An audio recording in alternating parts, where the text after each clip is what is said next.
আপনি যদি নিরিবিলি সময়, একা একই সময়, ওই সময় আল্লাহ পাকের কাছে আপনাকে খুব ছোট মনে করে, আল্লাহকে অনেক বড় মনে করে, নিজের গুনাহ নিজের অপরাধের কথা স্মরণ করে যখন আপনি রোনাজারি করতে পারবেন, নিরিবিলি যখন চোখের পানি ছাড়তে পারবেন, তখন বুঝবেন যে আপনি আল্লাহর জন্য মায়া কেমন লাগে। আল্লাহর জন্য মায়া তখন পরীক্ষায় আসবে। এটা জনসমুদ্রের জনগণের সামনে আসে না। এটা আসার জন্য আপনাকে অনুশীলন করতে হবে। নিরিবিলি আপনি একা একই হবে। রাত্রের শেষ ভাগে বাচ্চারা ঘুমাই আছে, অনেক সময় বিবি ঘুমাই আছে, আপনি উঠে নামাজ পড়ে সূরা ফাতিহা ইখলাস পড়ে আপনি এখন দোয়া মুনাজাত করলেন। করতে করতে এক পর্যায়ের মধ্যে এসে নিজের অক্ষমতা, নিজের গুনাহ, নিজের দুর্বলতা এগুলি সব পেশ করতে করতে দেখবেন যে আপনাকে খুব অসহায় লাগে। আপনি নিজেকে খুব অপরাধী মনে হয়। আমার মতো অপরাধ যদি আল্লাহ মাফ না করে, যদি আমার মৃত্যুটা ঈমানের না হয়, আমার কবরটা যদি ভালো না হয়, আমার হাসর যদি ভালো না হয়, আমার আমলনামা যদি ডান হাতে না আসে,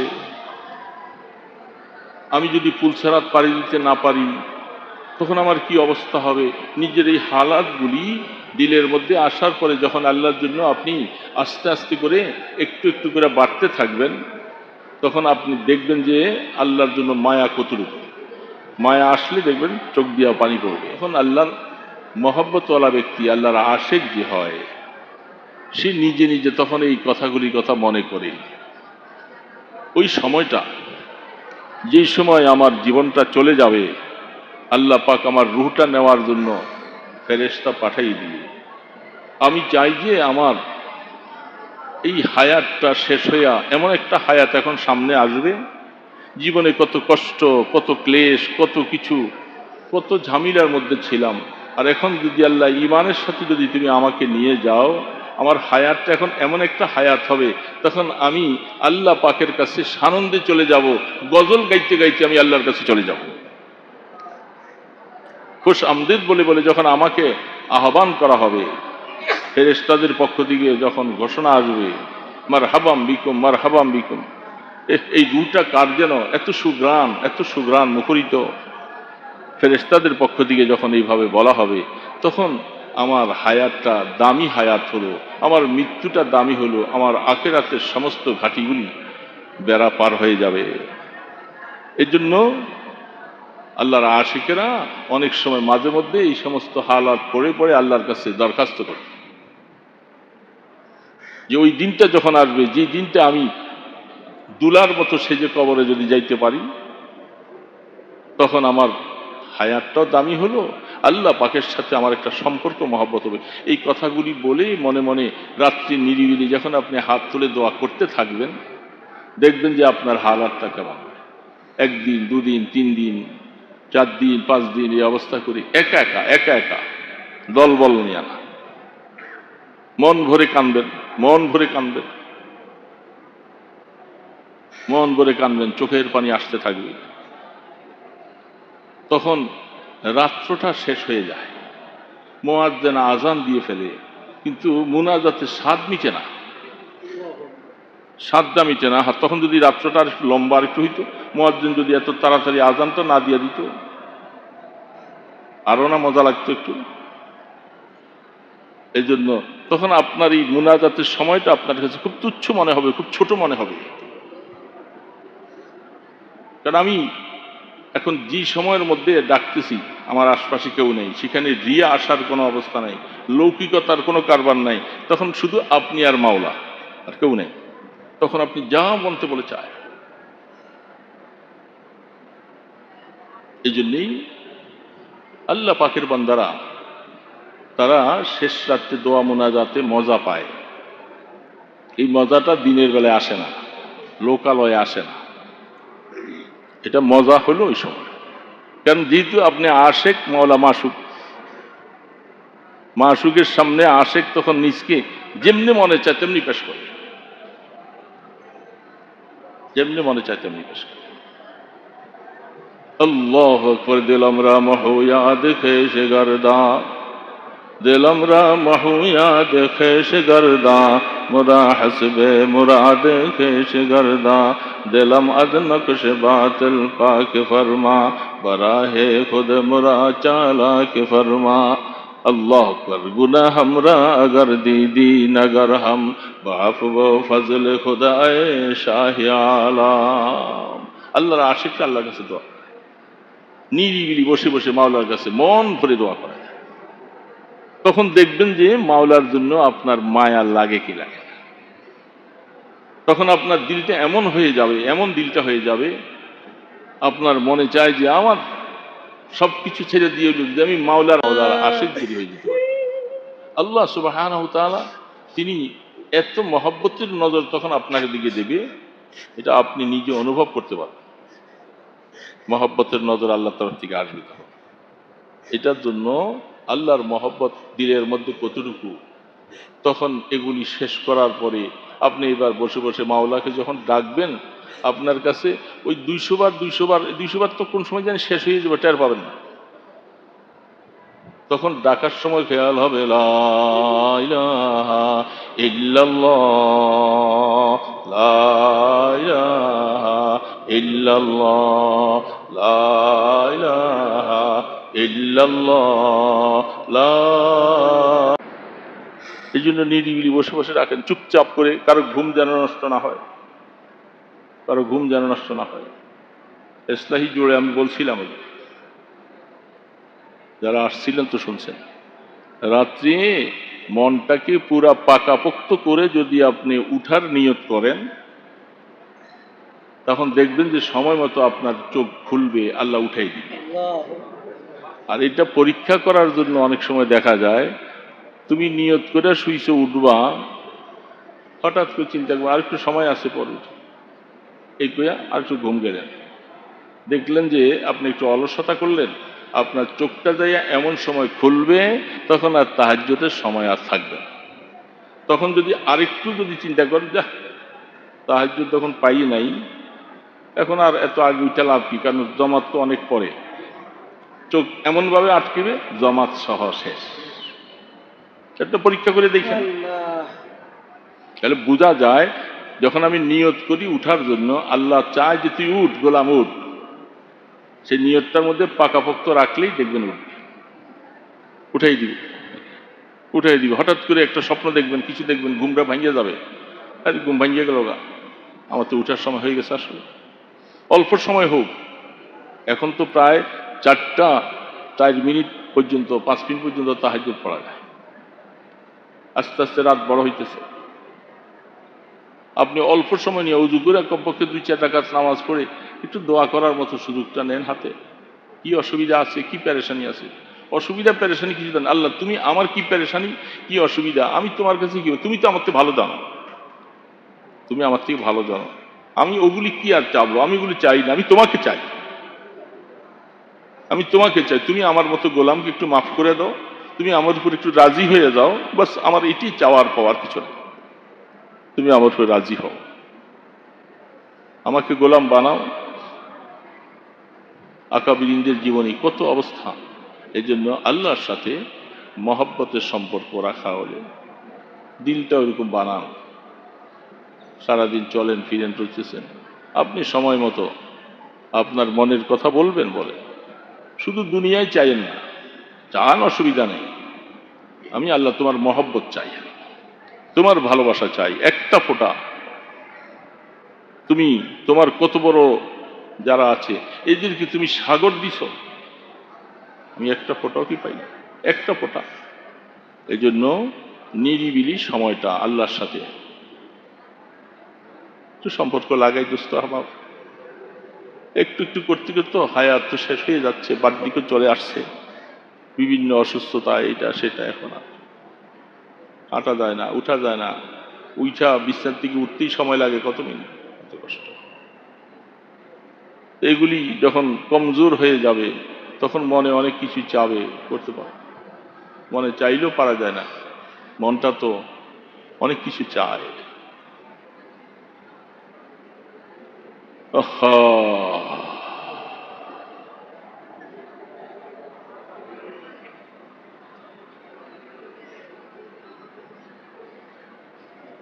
পটিয়ার মুফতি সাহেব রহমতুল্লাহ আলাই, নানুপুর হুজুর রহমতুল্লাহ আলাই বলতেন, জীবনের শেষ অবস্থায় অনেক সময় বিছনায় শুয়ে শুয়ে বলে, আফসুস করে করে বলে, জিন্দিগি গুজরি হ্যায়, जिंदगी गुजरी है तेरे दीदार की उम्मीद में, वक्त पीरी आ गई है रहम फरमा ऐ खुदा,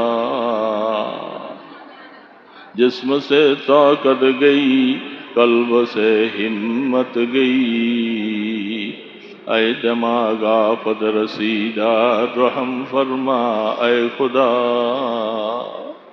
বিছনার মধ্যে শুয়ে শুয়ে রাত্রে এখন উঠতে পারে না, কান্দে আর পড়ে, আল্লাহ জীবন তো টুটাফাটা যাই কিছু করছিলাম তোমাকে পাওয়ার আশায়, এই জীবনটা এই রাস্তায় শেষ করছি, এখন বার্ধক্য চলে আসছে, শরীরে শক্তি নাই, চলতে পারি না, উঠতে পারি না, অত জিকির আজকার করতে পারি না। আল্লাহ এই সময় তুমি যদি আমি আজিজুল হককে একটু রহমতের হাতে ধইরা না লও, আমাকে গোলাম বলে ডাক দেওয়ার মতো আর কেউ নেই, আমি তো এখন তোমার কাছে যাওয়ার পথে চলে আসছি, আমার হায়াত কি হবে? বিছনায় শুয়ে শুয়ে কান্দে আর এইভাবে পড়ে। দোস্ত, সময় থাকতে সময়কে কাজে লাগে, যখন সময় শেষ হয়ে যাবে আফসুসই করা যাবে, আফসুস আর আফসুস, আহা কি করলাম কি করলাম। এর জন্য বার্ধক্য আসার আগে একটু জুয়ানি সময়টাকে কাজে লাগাই, যতক্ষণ শক্তি আছে ততক্ষণ শক্তিটাকে কাজে লাগাই, যখন আল্লাহ শক্তি উঠাই নিয়ে যাবে আফসুসই করবো, কিছু করা যাবে না। এই জন্য সব সময় আল্লাহ পাকের দিকে মোতাওয়াজ্জ হন, দিলটা আল্লাহকে মহব্বতওয়ালা। আল্লাহ তোমাকে ভালোবাসতে চাই, তোমার মহব্বত চাই, দুনিয়ার মহব্বত কমাও, তোমার মহব্বত বাড়ে। আল্লাহ পাকের মহব্বত যদি বাস একবার আসলো, আপনি পাগল হয়ে যাবেন, উন্মাদ হয়ে যাবেন। অনেকে সহ্য করতে পারে না, অনেক সময় পাগলের মতো হয়ে যায়। চিশতিয়া তরিকার মধ্যে আলোচনা করলে দেখা যায় এটা খুব গরম একটা। হযরত রশিদ আহমদ গাঙ্গুহি রহমতুল্লাহ আলাইহি অনেক কিছু লিখছেন, অনেকে পাগল হয়ে যায়, জিকিরের হালাতের মধ্যে সহ্য করতে পারে না, কলিজাটার ভিতরে যেন মনে হয় যেন ফাইটা যায় অবস্থা।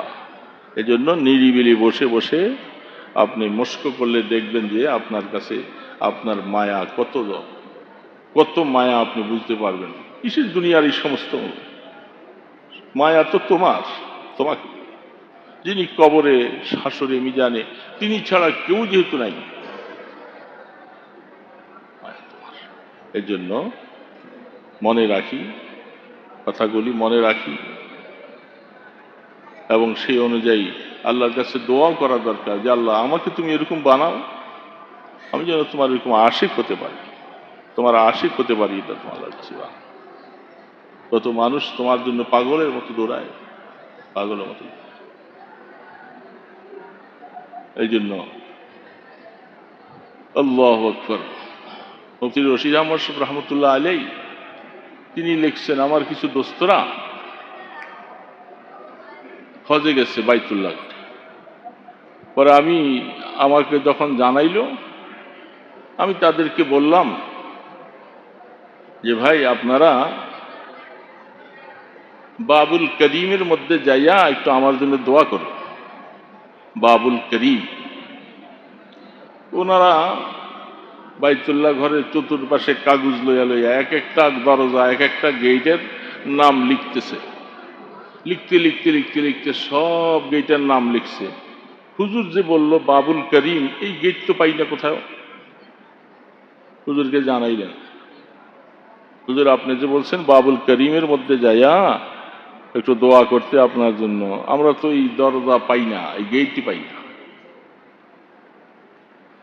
বলে গেট পান না? বাবুল করিম হলো বাইতুল্লাহ ঘরের দরজাটা, যেটা এটাই হলো বাবুল করিম, এটাই হলো করিমের দরজা, করিমের গেট। এটা করিম চিনেন নাই? করিম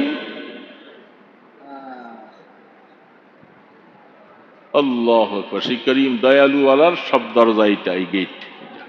ওগুলি তো হ্যারেমের দরজা, আর এটা হলো করিম রহমান রাহিমের দরজা, এটা সেইখানে যে একটু আমার জন্য দোয়া করে। এই জন্য বাইতুল্লাহ ঘরের সামনে চোকার ধরে ধরে আল্লাহর আশেকরা যে কি কান্দা কাঁদে, কলিজাটা ফাইটা দিতে চায় অনেক সময়। সেখানে খুব কষ্ট, ভিড়, থাকা যায় না। যতক্ষণ থাকা যায় ততক্ষণই দেখা যায় কান্না আসে না। কান্না আইসা তো আরো বাইরেও দেব,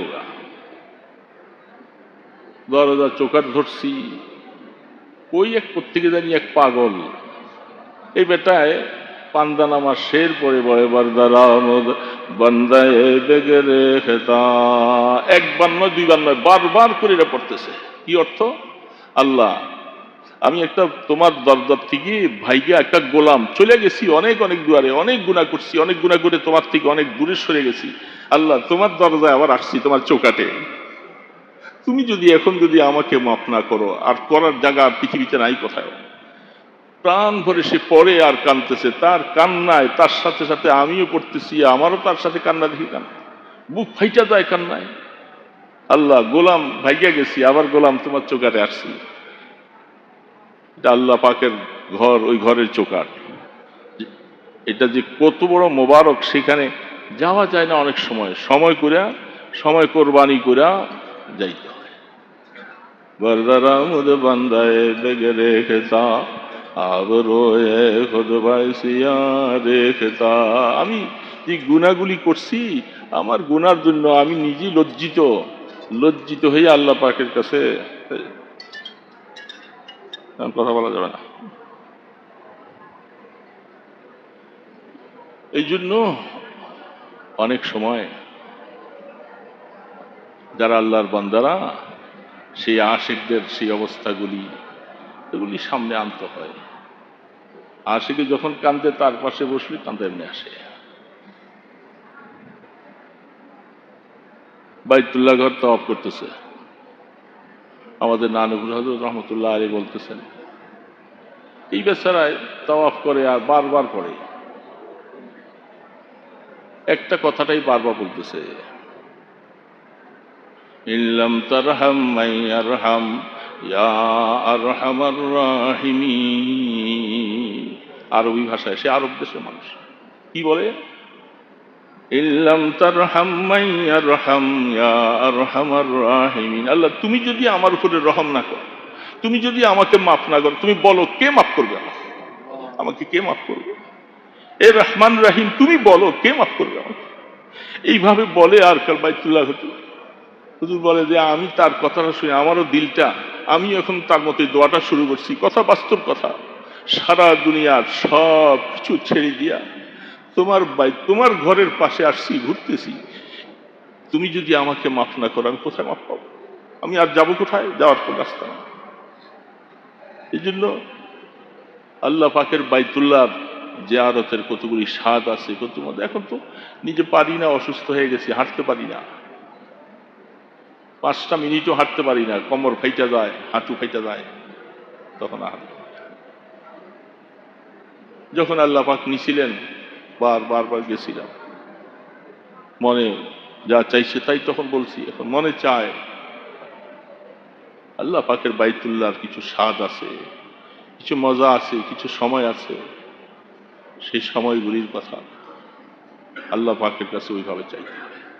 এই জন্য দোস্ত, সব দুয়ার থেকে মুখ ফিরাও, একটা দরজার দিকে মুখ ফিরাও, ওই দিকে মুখ উঠাও যে আল্লাহ, গুনাহ করছি, যাবো কই যাবো আমি? গোলাম তো তোমার, তুমি ডাক দিবা, তোমার কাছে যেতে হবে। এই জন্য আল্লাহ পাকের কাছে ওইভাবে চান আর জিকির আজকার করেন, দিলটাকে আল্লাহর দিকে ফিরিয়ে দেই। আল্লাহ সুবহানাহু ওয়া তাআলা মেহেরবানি করে আমাদেরকে যেন গোলাম হিসাবে কবুল করে নেন। মানুষ আসেন নাই অল্প কিছু, হুজুর কিছু কি চাওয়া হবে নাকি? এদের চাওয়া তো ঠিক নেই। ওই যে ইসলাহি মাহফিলের দিন সবসময় কেউ কিছু একটু শরীক থাকে হালকার উপরে, যে কয়েকজন আসছেন বাস মেহমানদারির মধ্যে। আমরা তো আমাদের আপনাদের শান মতো মেহমানদারি হয় না, যা কিছু করি এটা আমরা চেষ্টা করি বাস। আস্তাগফিরুল্লাহ আস্তাগফিরুল্লাহ আস্তাগফিরুল্লাহ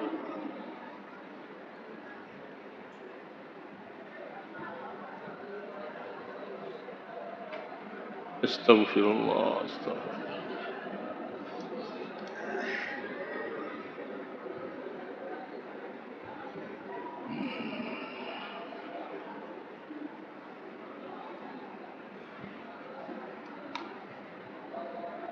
أستغفر الله الذي لا إله إلا هو أستغفر الله الذي لا إله إلا هو الحي القيوم أستغفر الله الذي لا إله إلا هو الحي القيوم وأتوب إليه أستغفر الله الذي لا إله إلا هو الحي القيوم وأتوب إليه لا حول ولا قوة إلا بالله العلي العظيم। এই কারি সাহেব এখানে বসে আছেন কেন?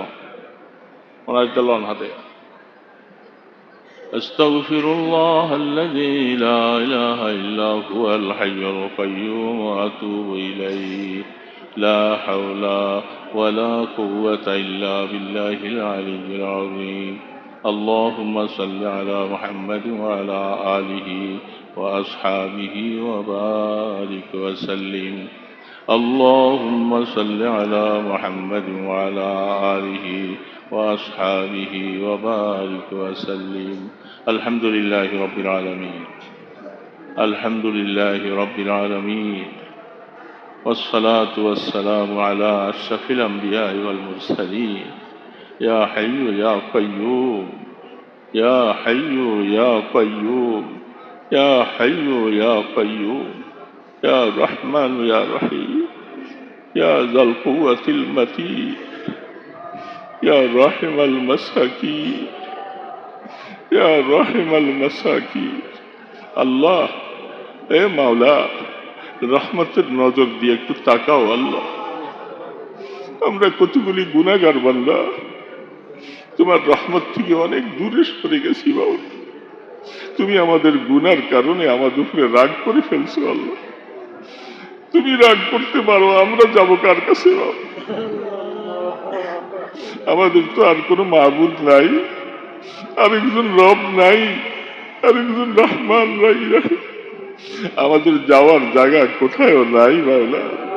আমরা তোমারই গোলাম বাবলা, তুমি আমাদেরকে পাঠাইছো, আমরা তোমাকে ভুলে গেছি বাবলা। তোমার গোলাম, তোমার দরবারে হাজির হয়েছি আল্লাহ। আল্লাহ আমাদের জন্য রহমতের দরওয়াজা খুলে দাও বাউলা, রহমতের দরওয়াজা খুলে দাও বাউলা। মাওলা সারা জীবন তোমার রহমান রহিমের ওয়াজ শুনলাম আল্লাহ, তুমি আমাদেরকে একটু মায়া করো বাউলা, তুমি আমাদেরকে একটু মায়া করো বাউলা, আমাদের সাথে রাগ করো না বাউলা, আমাদেরকে ধাক্কা দিয়া লাঠি দিয়া সরাই দিও না মাওলা। আমরা তোমার রহমতের কোলে আসতে চাইতেছি আল্লাহ, তুমি আমাদের গুনাহগুলি মাফ করে দাও আল্লাহ। আমাদের মওতকে ভালো করে দিও আল্লাহ।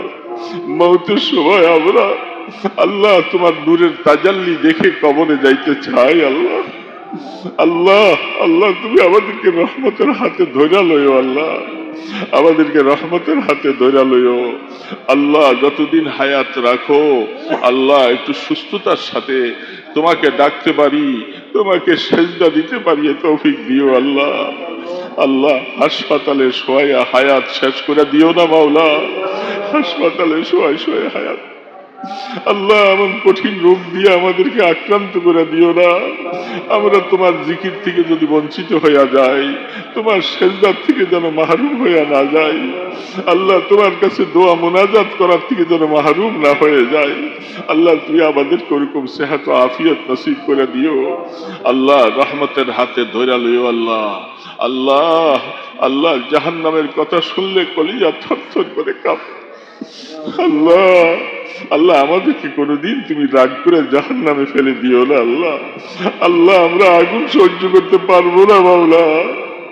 মাওলা মাওলা কাফির মুশরিকের জন্য তুমি জাহান্নাম রেখেছো আল্লাহ, ঈমানদারের জন্য তুমি জান্নাত রাখছো আল্লাহ। আমাদেরকে দয়া করে তুমি জান্নাতুল ফিরদাউসের মালিক বানাইও আল্লাহ। আল্লাহ আল্লাহ আমাদের কবরকে রহমতের কবর বানাইও, আমাদের আমল নামার ডান হাতে দিও আল্লাহ, আমাদের আমল নামার ডান হাতে দিও আল্লাহ, হিসাবের কড়াকড়ি করো না মাওলা। আল্লাহ তোমাকে আমরা মহব্বত করি আল্লাহ, আল্লাহ আমরা তোমাকে ভালোবাসি মাওলা, তুমি আমাদেরকে একটা ফুটা ভালোবাসা দান করো আল্লাহ। আল্লাহ আপনার ভালোবাসা চাই আল্লাহ, আপনার হাবিবের ভালোবাসা চাই আল্লাহ, এর জন্য যা দরকার আমাদেরকে তৌফিক দাও, জিকির আজকার তৌফিক দাও আল্লাহ। আল্লাহ তোমাকে রব হিসাবে নিজের জীবনে আমল করার তৌফিক দান করো। আমাদের মুরব্বীদেরকে মাফ করে দাও, আমাদের পীর মুর্শিদ, আমাদের উস্তাদ আল্লাহ, আমাদের মুরব্বীরা সবাইকে তুমি মাফ করে দাও, তাদের দারজাতকে বুলন্দ করে দাও আল্লাহ। অশান্তির থেকে আমাদেরকে বাঁচাও আল্লাহ। আল্লাহ দেশের মধ্যে অশান্তি চলতেছে আল্লাহ, আল্লাহ কোন পথে শান্তি হবে তুমি জানো আল্লাহ, আমাদেরকে একটু শান্তির ব্যবস্থা করো আল্লাহ। আল্লাহ আর অশান্তি দেখাইও না আল্লাহ, আর এইভাবে রক্ত হুলিয়া দেখাইও না বাউলা, আমাদেরকে একটু শান্তির ফয়সালা করো আল্লাহ। আল্লাহ তোমার কাছে সব কিছু নিয়ন্ত্রণ আছে আল্লাহ। আল্লাহ আমাদের গুনার কারণে তুমি নারাজ হয়ে গেছো, আমাদের গুনাহগুলি মাফ করে আল্লাহ এই জমিনের মধ্যে শান্তির ব্যবস্থা করে দাও আল্লাহ। ফিলিস্তিনের মুসলমানদেরকে আল্লাহ তুমি একটু আশ্রয় দাও আল্লাহ, আল্লাহ আশ্রয় দাও আল্লাহ। আল্লাহ ইসরায়েলের এই শক্তি আল্লাহ, তারা ইহুদি নাসারা আল্লাহ, আল্লাহ তাদেরকে তুমি খতম করে দাও আল্লাহ, তাদের সমস্ত ষড়যন্ত্রগুলাকে নস্যাৎ করে দাও, তাদের সমস্ত শক্তিগুলাকে বরবাদ করে দাও আল্লাহ। হামাসের শক্তিগুলি, মুজাহিদ বাহিনীর শক্তিকে বাড়াইয়ে দাও আল্লাহ, তুমি একটু ফেরেশতা দিয়ে সাহায্য করো আল্লাহ। এরা দুর্বল মানুষ আল্লাহ, আমরা দুর্বল, আমাদের জন্য আর কেউ নাই মাওলা। আল্লাহ কত রক্তের গুলিয়া চলছে আল্লাহ, আল্লাহ তোমার সাহায্য চাইতেছি আল্লাহ। আল্লাহ তুমি দয়া করে একটু সাহায্য করো, আসমানি সাহায্য করো মাওলা, আল্লাহ আসমানি সাহায্য করো এ মাওলা। আল্লাহ আমরা দোয়া পর্যন্ত করতে পারবো, এছাড়া আমাদের আর কিছু করার নাই। তাদের লাশগুলি, তাদের রক্তগুলি দেখলে অন্তর ফেটে যায় মাওলা। আল্লাহ আমাদের এই ভাইদেরকে তুমি আশ্রয় দাও আল্লাহ, আল্লাহ আশ্রয় দাও আল্লাহ। ফিলিস্তিনের প্রতি তুমি দয়া করে রহমতের হাত বাড়াইয়ে দাও আয় আল্লাহ, আয় আল্লাহ। আল্লাহ তুমি আমাদের দোয়াগুলি কবুল করো আল্লাহ, আমাদের দোয়াগুলি কবুল করো আল্লাহ, আমাদের মাদ্রাসা কবুল করো, মাদ্রাসার সমস্ত জরুরিয়াত পুরা করে দাও, অভাব অনটনগুলি দূর করে দাও, ছাত্র উস্তাদের রিজিকের মধ্যে বরকত দিয়ে দাও ইয়া আল্লাহ। দোস্ত আহবাব সবাইকে আল্লাহ আপনার রহমতের হাতে ধরে নেন আল্লাহ। ইয়া আল্লাহ আমাদেরকে কোনোদিন শয়তান যেন ধোঁকা দিয়ে বরবাদ না করে আল্লাহ, আমাদের দিলটা আপনাকে তালাশ করনেওয়ালা বানিয়ে দেন ইয়া আল্লাহ। মদিনার দরবারে লক্ষ কোটি দুরুদ সালামের হাদিয়া পৌঁছাইয়া দেন আপনার হাবিবের তোফাইলে, আপনার ইসমে আজমের উসিলায় আমাদের দোয়াগুলি কবুল ফরমাও। সাল্লাল্লাহু তাআলা আলা খায়রি খালকিহি মুহাম্মাদি ওয়া আলা আলিহি ওয়া আসহাবিহি আজমাইন বিরহমাতিকা ইয়া আরহামার রাহিম।